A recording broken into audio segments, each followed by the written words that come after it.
Sydney and Melbourne. Two cities, one crown, and two very different ways to spend $1 million. If you're looking at Australia from the outside, they might seem like carbon copies, sun, surf, and flat whites. But for those living at the top of the pyramid, the choice between the Harbour City and the Garden City isn't just about geography. It's a fundamental choice in philosophy. One is a stage where the world is watching. The other is a private members club where the doors are heavy and the lighting is dim. In Sydney, wealth is an outdoor sport. It is a city designed to be seen. When you have money in Sydney, you buy a view. The luxury lifestyle here is dictated by the blue of the Pacific and the architectural curves of the Opera House. It is a look-at-me economy. To be a millionaire in Sydney is to live in a postcard. You wake up in a Vaucluse or Point Piper mansion where the floor-to-ceiling glass isn't just an aesthetic choice. It's a daily reminder of your net worth. The Sydney millionaire is fit, tanned, and caffeinated. They spend their mornings on the Bondi to Bronte coastal walk, not just for the exercise, but because in Sydney, being seen, being healthy is the ultimate status symbol. The Sydney aesthetic is polished. It's white linen, European SUVs parked on steep driveways, and a social calendar that revolves around the water. If you aren't on a yacht in Middle Harbour on a Saturday, are you even a Sydney millionaire? The dining scene reflects this. It's all about the long lunch with a view of the water, places like Catalina or icebergs. The food is fresh, the seafood is expensive, and the wine is crisp. Sydney is high octane. It's a city of deal makers, real estate moguls, and media titans. The energy is frantic, the pace is fast, and the pressure to maintain the image is immense. It is the Los Angeles of the South Pacific. Then there is Melbourne. If Sydney is Los Angeles, Melbourne is London or New York. In Melbourne, wealth doesn't shout, it whispers. It's old money versus Sydney's new money. The Melbourne millionaire lives in Toorak or Hawthorne, behind high ivy-covered walls and wrought iron gates. They don't care if you can see their house from the street. In fact, they'd prefer if you couldn't. The lifestyle here is internal. It's about the quality of the interior design, the depth of the art collection, and the temperature of the wine cellar. The Melbourne Millionaire's Day starts in a bluestone laneway at a cafe that doesn't have a sign out front but serves the best coffee in the Southern Hemisphere. While Sydney is about the beach, Melbourne is about the scene. It's a city of culture, fashion, and intellect. The wealth here is tied to industry, manufacturing, and heritage. A Melbourne millionaire is more likely to be found at the National Gallery of Victoria or a private box at the Melbourne Cricket Ground than on a surfboard. The fashion is darker, layers of black, structured coats, and expensive boots. It's a city that embraces the four seasons, finding luxury in a roaring fireplace and a bottle of Penfolds Grange while the rain hits the window. The rivalry between these two cities is fueled by their differing approaches to luxury. Take real estate, for example. In Sydney, $1 million is a deposit on a parking space in the eastern suburbs.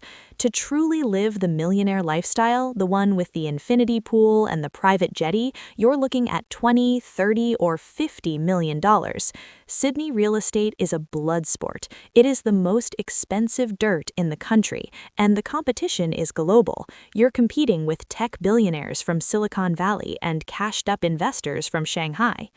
In Melbourne, your money goes further, but the entry requirements for the elite circles are different. You can buy a sprawling, historic estate in Toorak for the price of a penthouse in Sydney. But in Melbourne, it's not just about what you own, it's about who you know and where you went to school. The social hierarchy in Melbourne is more rigid, built on decades of family legacies and private school ties. Sydney is more meritocratic, or perhaps more chaotic. If you make $10 million tomorrow in Sydney, you can buy the lifestyle immediately. In Melbourne, they might still wait 10 years to invite you to the right dinner party. Dining and nightlife offer another sharp contrast.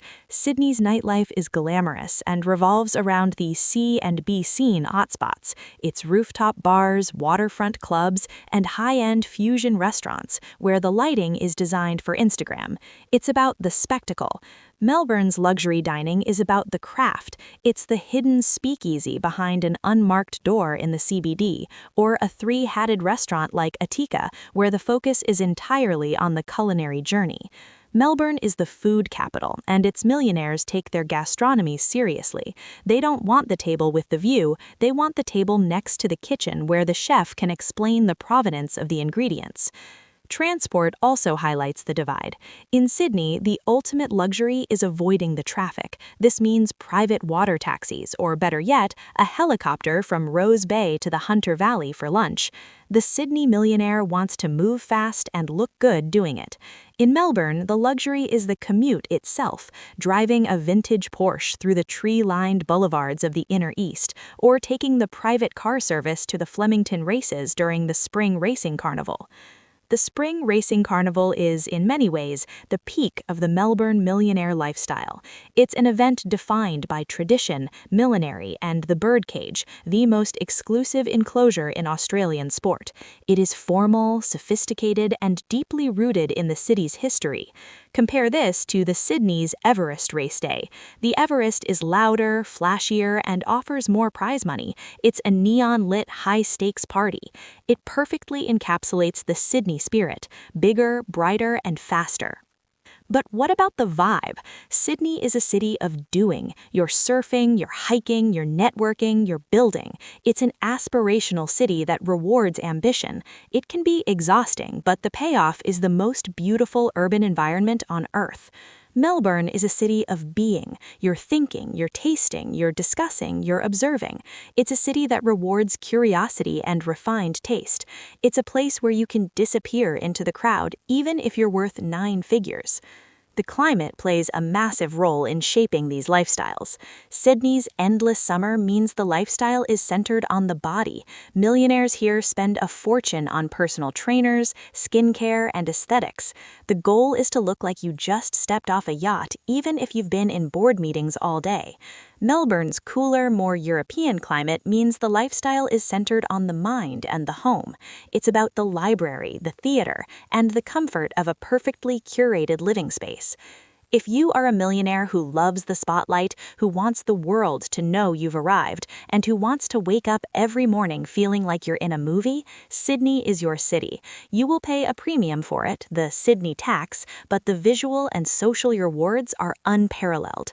You will live a life of high-definition glamour. If you are a millionaire who values privacy, who appreciates the finer details of art and culture, and who prefers the company of a small, established circle of friends over the roar of a crowded club, Melbourne is your home. You will find a city that is deeper, more layered, and more intellectual. You will live a life of quiet, sophisticated luxury. Ultimately, the choice between Sydney and Melbourne is a choice of identity. Sydney asks, "What do you have?" Melbourne asks, "Who are you?" In Sydney, the wealth is on the surface, sparkling like the harbour under the midday sun. In Melbourne, the wealth is in the foundations, solid and enduring like the Victorian architecture of Collins Street. Both cities offer a world-class experience for those with the means to enjoy them. Both have their pockets of extreme opulence and their unique brands of Australian charm, but they represent two different dreams. One is the dream of the Golden Coast, limitless, bright, and blue. The other is the dream of the heritage heartland, refined, cultured, and deep.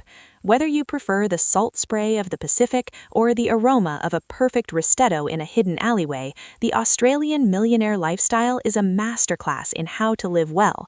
It just depends on which version of well you want to live. As the sun sets over the Sydney skyline, hitting the glass of the Barangaroo Towers, the city prepares for a night of champagne and sparkling lights. At the same moment, in a quiet wood-paneled study in Toorak, a rare vintage is uncorked. Two cities, two millionaires, two completely different worlds. The rivalry will never end because neither city wants to be the other. Sydney will always be the beautiful, loud, younger sibling, and Melbourne will always be the sophisticated, reserved elder.